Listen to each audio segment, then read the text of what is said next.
Muy buenas noches.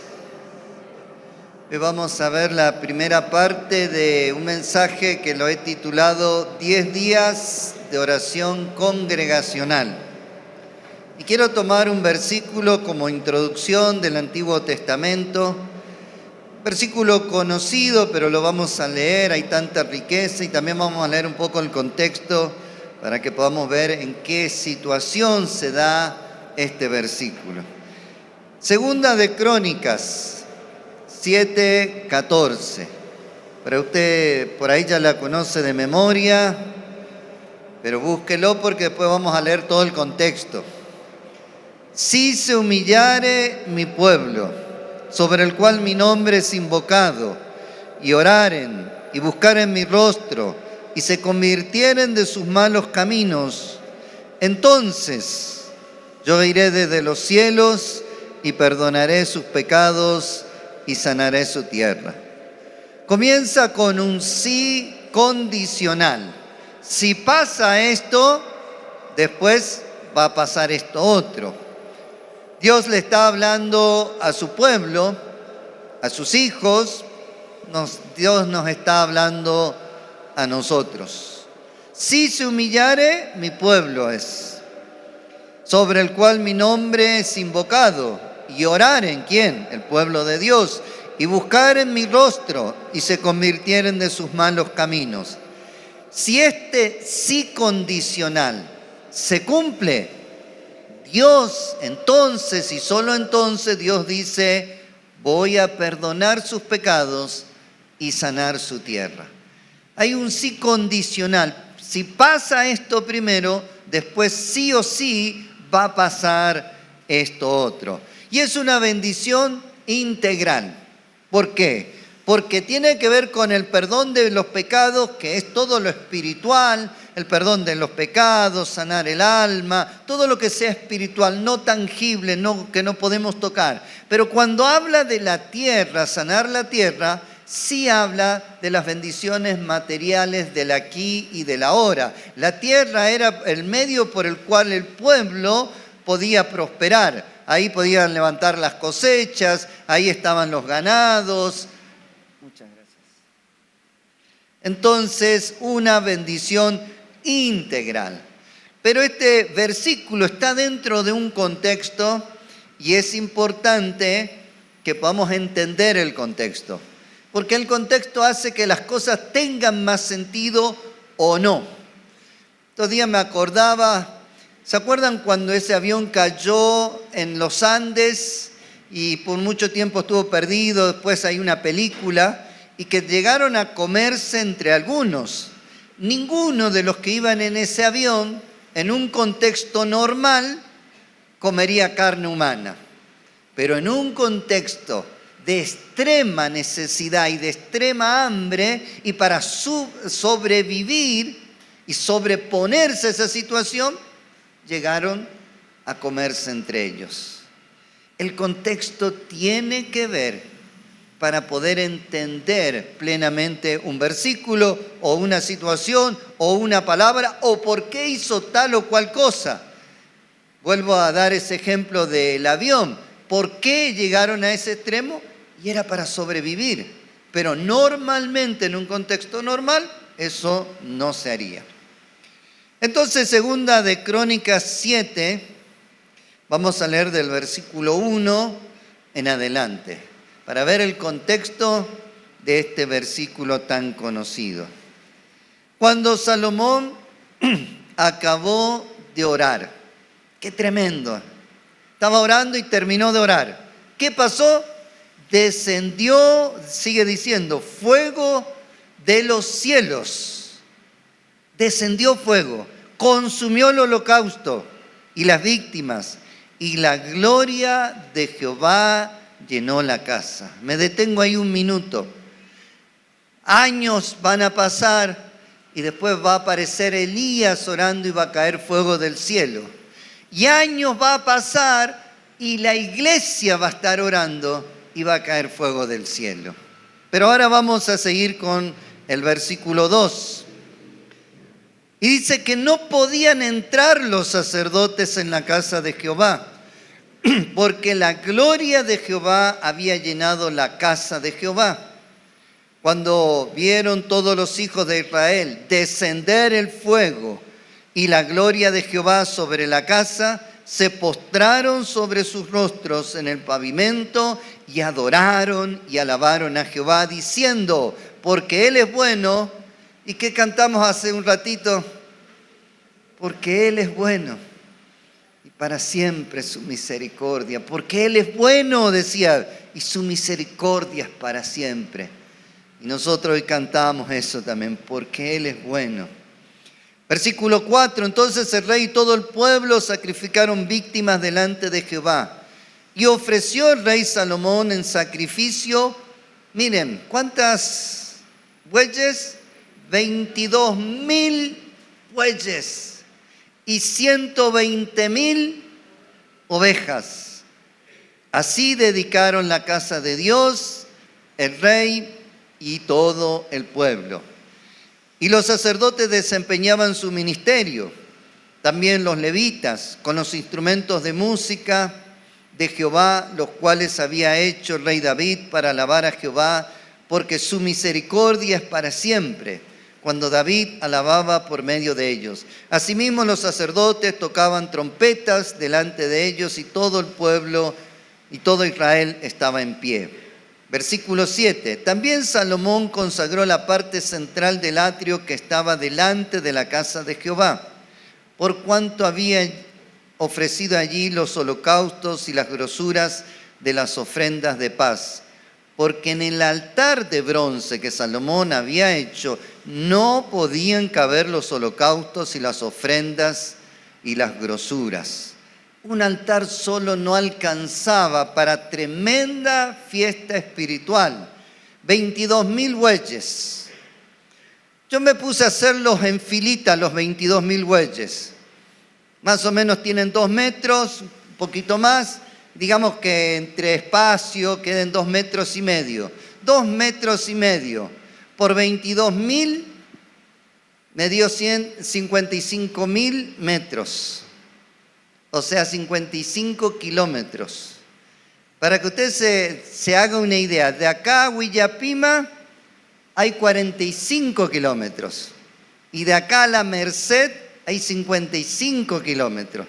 O sea que la fila, si estuvieran en fila, sería de acá hasta La Merced. Ahora yo le dejo la tarea para que usted haga la fila de las ovejas.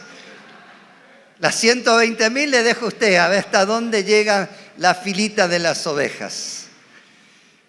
Por supuesto que tendrían rebaños y grupos, pero imaginemos la cantidad. 22,000 bueyes, 120,000, eso solo lo ofreció el rey. Y dice que el pueblo también hizo sacrificios y presentó ofrendas. Imagínense la tremenda, claro, un altar, el altar de bronce que Salomón había hecho, no alcanzaba.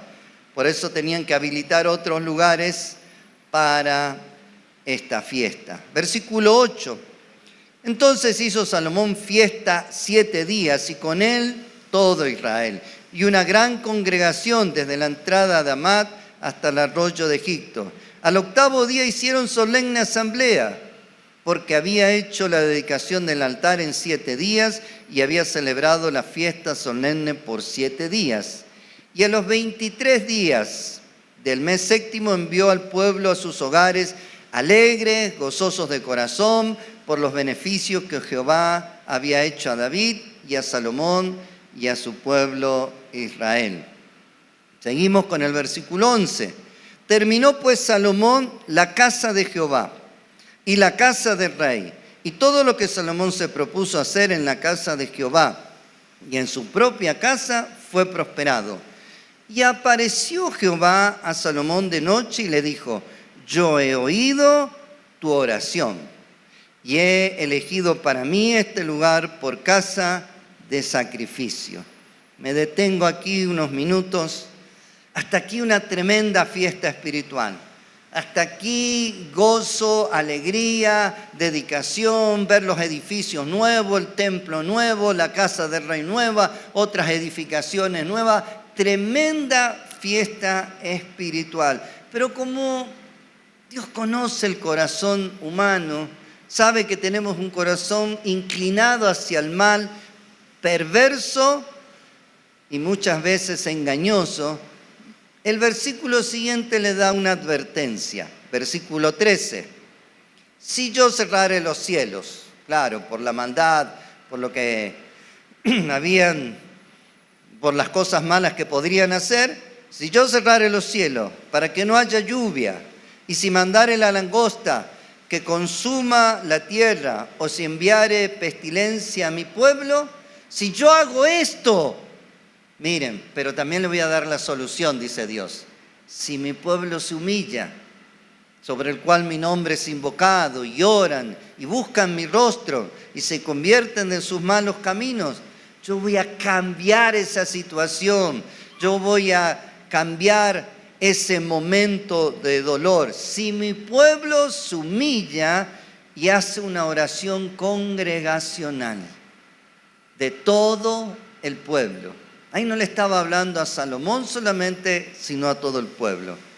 Cuando el pueblo de Dios se humilla y busca el rostro del Señor en oración congregacional, pasan cosas tremendas. Miren acá lo que recién leíamos. Los cielos que estaban cerrados se abren. Se derraman las bendiciones de Dios. Las plagas y las pestes se van. Y usted puede poner plaga y peste, lo que usted quiera ahí, se van a ir yendo cuando nosotros, el pueblo, buscamos el rostro del Señor. Si hacemos nuestra parte, si pagamos el precio de orar y de humillarnos, entonces Dios dice, yo iré desde los cielos, voy a perdonarle los pecados y voy a sanar la tierra. No a una persona, sino al conjunto de personas que estaban en ese lugar. Si mi pueblo hace esto, entonces yo voy a perdonarle los pecados y voy a sanar la tierra. Sigamos con el versículo 15 para ver un contexto. Ahora estarán abiertos mis ojos y atentos mis oídos a la oración en este lugar. Porque ahora he elegido y santificado esta casa para que esté en ella mi nombre para siempre. Y mis ojos y mi corazón estarán ahí para siempre. Dios le seguía hablando al pueblo. Pero pegadito, Dios le da un consejo a Salomón. Ahí ya es un consejo personal, habla a Salomón. Y si tú, Salomón, anduvieras delante de mí, como anduvo David tu padre, e hicieres todas las cosas que yo te he mandado, y guardares mis estatutos y mis decretos, yo confirmaré el trono de tu reino, como pacté con David tu padre, diciendo, no te faltará varón que gobierne en Israel. Permítanme hacer un paréntesis con Salomón. Salomón fue advertido claramente aquí. Primero le hablaba al pueblo, era todo hacia el pueblo, pero aquí habla a Salomón. Salomón fue advertido, Salomón el hombre más sabio de la historia, el hombre que cuando oró, fuego del cielo cayó, se llenó la casa, tanta era la presencia que ni los sacerdotes podían entrar, ni los levitas, nadie podía entrar, era solo la presencia de Dios. Imagínense que un día vengamos al templo y no podamos entrar, porque la presencia de Dios es tan fuerte que tenemos que quedar todo en la vereda de acá, de enfrente, al costado. ¿Qué pasa? ¿Por qué no entran? No podemos. Es demasiada la presencia de Dios en ese lugar. Eso es lo que pasó con Salomón. Salomón, el hombre que trajo muchas bendiciones al pueblo de Dios, tanto materiales como espirituales, pero conocemos la historia, ¿no? No terminó ahí Salomón. Terminó sus días lejos del Señor y lo peor, trayendo la idolatría al pueblo de Dios.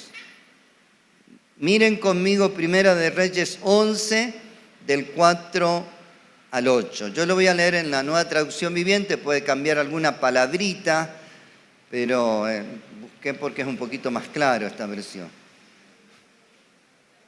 Primera de Reyes 11, 4 al 8.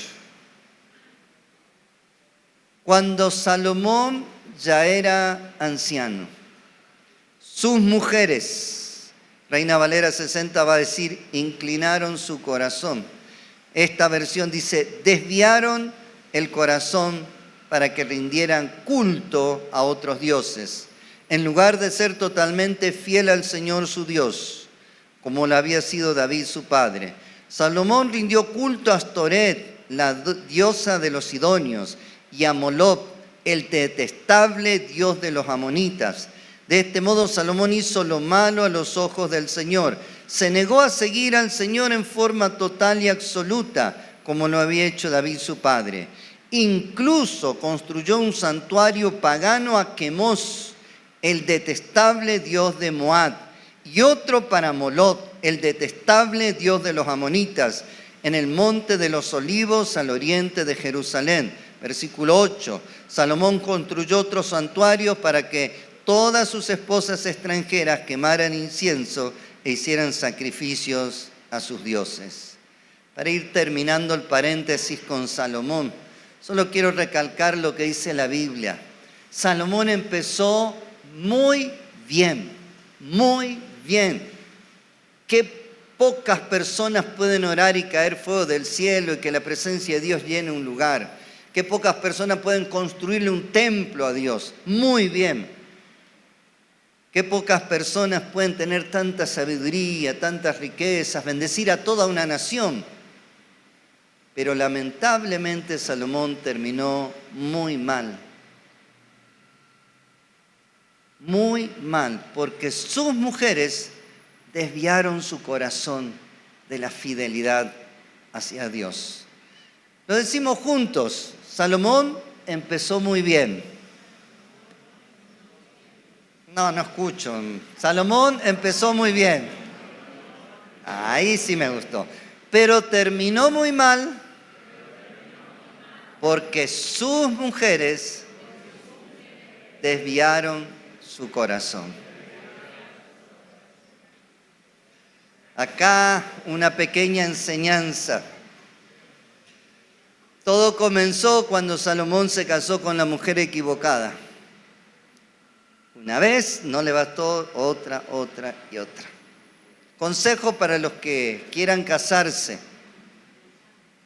Miren muy bien con quién se van a casar. Una mujer que ama a Dios te va a llevar a Dios. Pero una mujer que ama el poder o las riquezas, Salomón tenía poder y tenía riquezas, te va a llevar lejos de Dios. De lo mismo pasa para las mujeres. Un hombre que ame a Dios te va a llevar a Dios. Pero un hombre que ame el poder o las riquezas más que a Dios te va a apartar del Dios verdadero. Comienza con el casamiento equivocado de Salomón. Sinceramente, cuando llegué a este punto de estar haciendo el mensaje, me detuve por unos minutos y oré. Con temor y temblor me puse a orar para mí mismo y le decía, Señor, que nada ni nadie me aparte de ser completamente fiel a ti. Porque es muy fácil el comienzo, pero ¿cómo se termina? Si solamente supiéramos el comienzo de Salomón, ¡qué hombre! ¡Qué presencia de Dios! ¡Qué sabiduría! Pero ¿y su final? Que Dios nos ayude a serle siempre fiel, desde el día que le entregamos nuestra vida hasta el último milisegundo, serle fiel, hasta que estemos en su presencia, serle fiel. Que nada, me puso a orar para mí, nada ni nadie. En el caso de Salomón, fueron sus mujeres. Así que hermanos, vivamos para ser fiel al Señor, sirviéndole con gozo, con alegría, cantándole con entusiasmo y solo agradándole a Él. Salomón quiso agradar a sus mujeres y empezó a hacerles templo. a los detestables ídolos, dice en esta versión. Y después usted busque qué hacían esos ídolos. Horribles cosas. Cierro el paréntesis, volvamos a 2 de Crónicas 7:14. Si se humillare mi pueblo, sobre el cual mi nombre es invocado, y oraren y buscaren mi rostro y se convirtieren de sus malos caminos, entonces yo iré desde los cielos, perdonaré sus pecados y sanaré su tierra. Ya vimos el contexto de este versículo, lo anterior y algunos versículos después, y ahora lo vamos a conectar con un grupo de creyentes que se animaron a cumplir este versículo. Y está en la Biblia. 10 días oraron, se humillaron, rogaron, estuvieron juntos haciendo una oración congregacional. Y el resultado fue tremendo. Pueden buscarlo en Hechos 1, 13 y 14 y Hechos capítulo 2. Donde la iglesia del Señor oró 10 días. Pedro predicó 10 minutos y el resultado, 3.000 almas salvadas y confirmadas por el bautismo.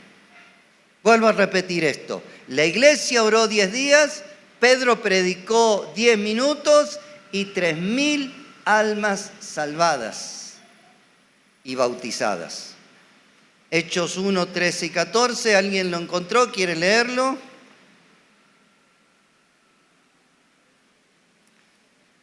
Y entrados subieron al aposento alto, donde moraban Pedro y Jacobo, Juan, Andrés, Felipe, Tomás, Bartolomé, Mateo, Jacobo, hijo de Alfeo, Simón el celote y Judas, hermano de Jacobo.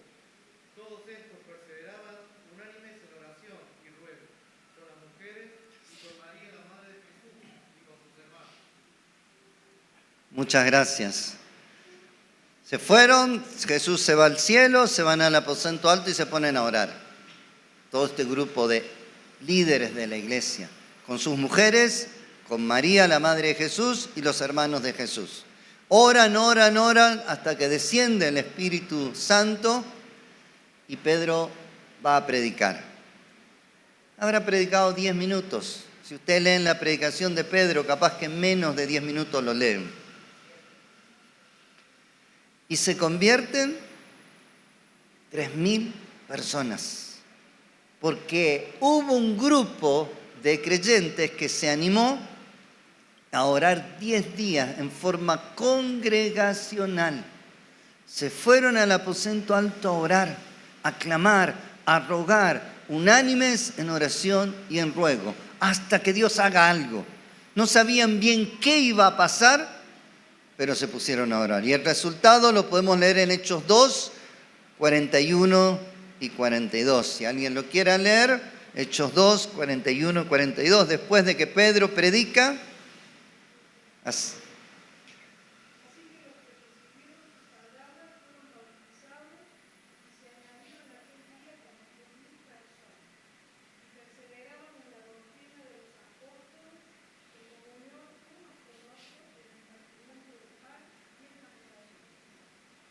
No solo recibieron la palabra, se bautizaron y perseveraban en la doctrina de los apóstoles, en la comunión, en el partimiento del pan. Se metieron de lleno a la iglesia y en las oraciones. Ahora, la iglesia de estos tiempos conoce mucha Biblia, quizás más que antes, porque antes no tenían la Biblia para leerla. Tenían algunos rollos, hoy tenemos la Biblia, varias versiones, hoy podemos buscar interpretaciones. Pero es como que la iglesia en general, estoy hablando no solo acá, la iglesia en general de estos tiempos, está como empeñada a cambiar el orden de los acontecimientos.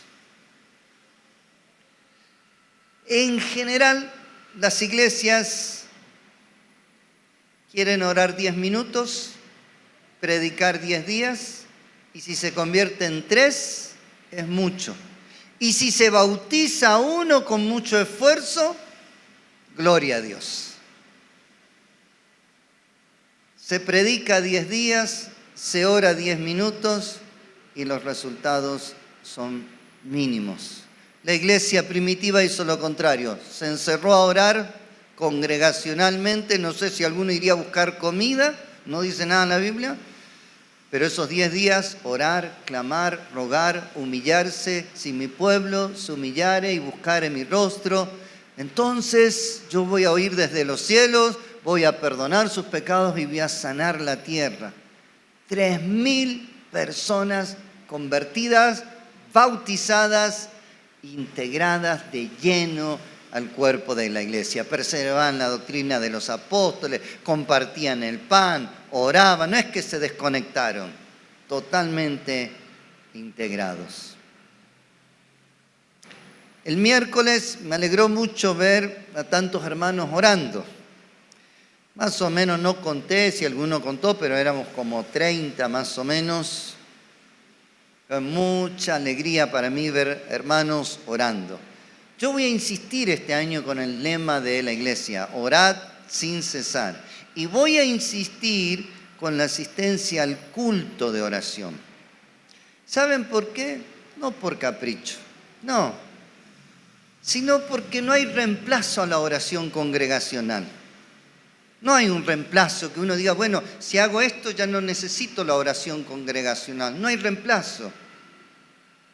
La oración individual produce bendiciones individuales, pero la oración congregacional produce bendiciones congregacionales. No hay reemplazo. Por ahí se pueden combinar, por ahí pueden ayudarse, pero no hay reemplazo a la oración congregacional. Por algo, desde el Antiguo Testamento, Dios le habló al pueblo: si se humillare mi pueblo y buscare mi rostro y oraren. Y por algo los vemos hecho, realizado, puesto en práctica en Hechos 1 y 2. No hay reemplazo a la oración congregacional. La oración individual es muy buena y muy necesaria, pero no hay reemplazo si queremos ver frutos, si queremos ver que Dios añada a los que iban a ser salvos. Después, si seguimos leyendo Hechos, después ustedes lo pueden ver, dice que Dios iba añadiendo a los que iban siendo salvos. Ya para ir concluyendo, el domingo que viene voy a terminar con la segunda parte de este mensaje, pero hoy solamente quiero recordarles esto: a mayor oración congregacional, mayor número de personas salvas y bautizadas. A mayor número de oración congregacional, mayor número de personas salvas y bautizadas. Lo decimos juntos: a mayor número de oración congregacional, mayor número de personas salvas y bautizadas. El desafío que les dejo es que si venís los miércoles sigas viniendo. Pero si no lo haces, te puedas sumar, puedas ordenar tus tiempos y sumarte. La verdad es que te necesitamos. Necesitamos a todo el ejército del Señor para ganar más almas que se están perdiendo en el mundo, que están camino al infierno sin darse cuenta. Y tenemos que ir y llevarle las buenas nuevas de salvación, de perdón, de restauración. Te necesitamos para salvar más almas. ¿Te animás a decirle al que está al lado: te necesitamos para salvar más almas? Te necesitamos para salvar más almas. Te necesitamos para salvar más almas. Sumate al trabajo de Dios. El cielo necesita más obreros. Dice que la mies es mucha, mas los obreros pocos. Y no habla en singular, habla en plural. La mies mucha, pero los obreros pocos. Rogad al Señor de la mies que envíe obreros a su mies. Sumate al trabajo del cielo. Dios te bendiga.